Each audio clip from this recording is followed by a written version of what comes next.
Hi and welcome to www.waterwaysnews.com. I'm Jeet Pahal and today's issue, the cover is World Environment Day and I headline it publicized with a question mark. I did that because I actually didn't realize it was World Environment Day till well into Saturday. Friday the 5th was the actual day. It is in fact the whole week.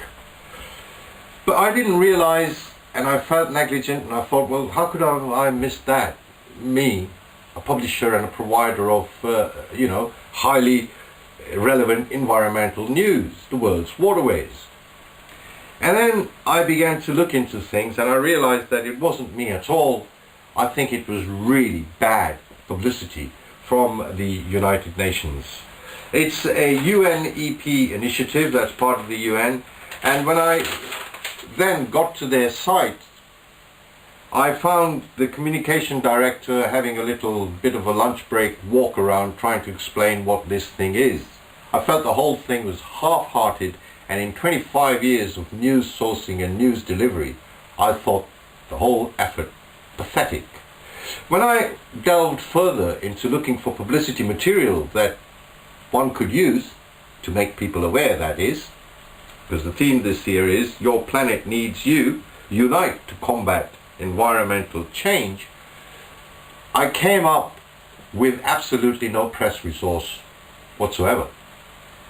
And I had to use material from a London university to make the cover. Speaks for itself. You also have to wonder, this thing is held, it's something, an initiative started in 1972, and it's held in a different city every year. This time it's Mexico, with Felipe Calderón of Mexico saying, we're right behind the initiative, the plant 1 billion trees, it's a good thing. But why do you have to hold it in a different city every year? And how many miles of jet travel is involved with all these people flying to these conventions, doing what? It would be good if this was a high-profile event, but it isn't. Today it's Sunday, late Sunday. In fact, it's Monday. And I have seen nothing from the major broadcasters in the world. Nothing from the BBC, the Times newspaper, USA Today, the New York Post, etc. I'm catching little drifts and drabs from, regional newspapers and so on. Still, the week has to unfold. We'll give it our full coverage. And I was in two minds whether to kind of comment on this. But my conscience would not rest easy. I have to deal with the UN in what I do.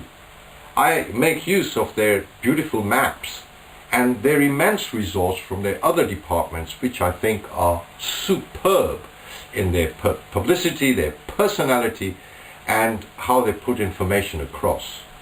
I'm just sorry, I repeat, this one, the World Environment Day, zilch, zero, non-existent, bad.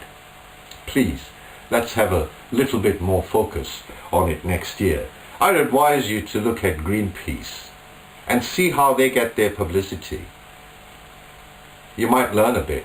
To give you the final clue, I YouTubed the exact catchwords. World Environment Day. What I got was really the reason why I have made this comment.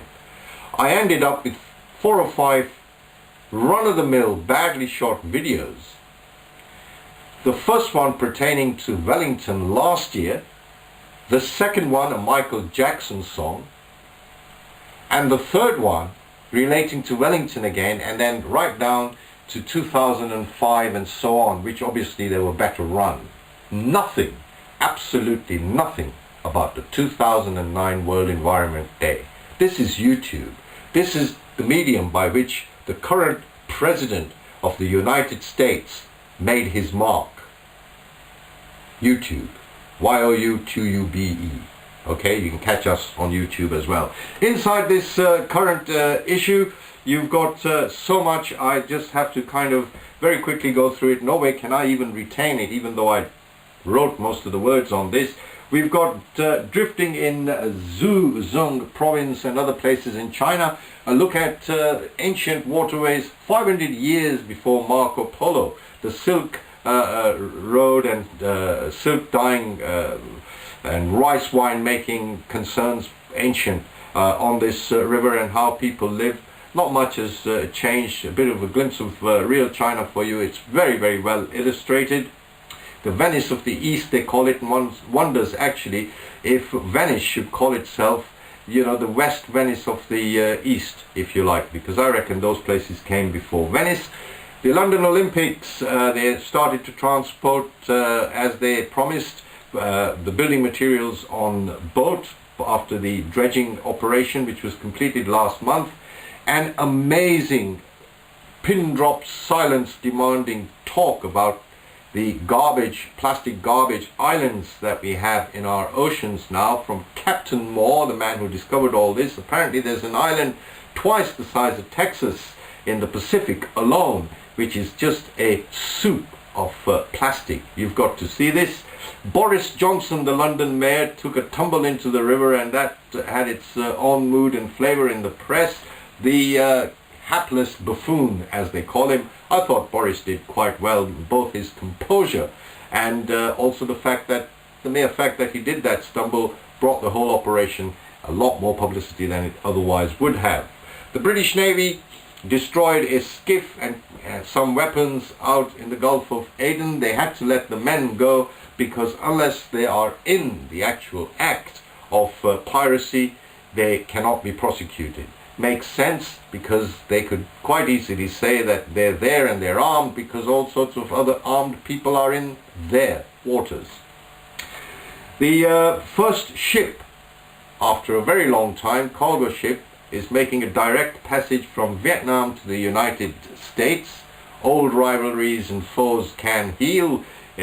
Up until now, Singapore was the central hub, and a very colourful Italian Prime Minister for Transport, who is looking to enhance the Italian ports. They have a very strategic point, actually, that's Genoa and so on, because they are the closest European ports to the Suez Canal into the Mediterranean, and they are also equidistant from, say, Europort, Zeeland and Rotterdam to the heart of Germany, which is the biggest European consumer from goods from Asia, which traverse through the Suez Canal. The ports in Italy have just simply not kept up to it. And he says, very colourful language indeed, I like this: a port without a ship is like a mummy without a baby. Zealand seaports, who are efficient and who Mr. Signore Transport Minister is competing with, have updated their port systems through Kleinport. And a professor in America, well, in Canada, but an American professor, says this squabble over the Arctic landmass and Arctic continental shelf, it's a question of linguistic perceptions. He says we're just not used to seeing the sea coloured in different colours. Land masses are different colours, and we can identify it as different countries and protectorates and even colonies and so on. But the sea is blue, and it's universally blue. I sort of agree with him. Oil may be able to be obtained from mudstone very easily. 2 endangered fish, big fish in China because of the Three Gorges Dam. And finally, the US Navy in the same waters in the Gulf of Aden helped 52 migrants who might otherwise have been lost.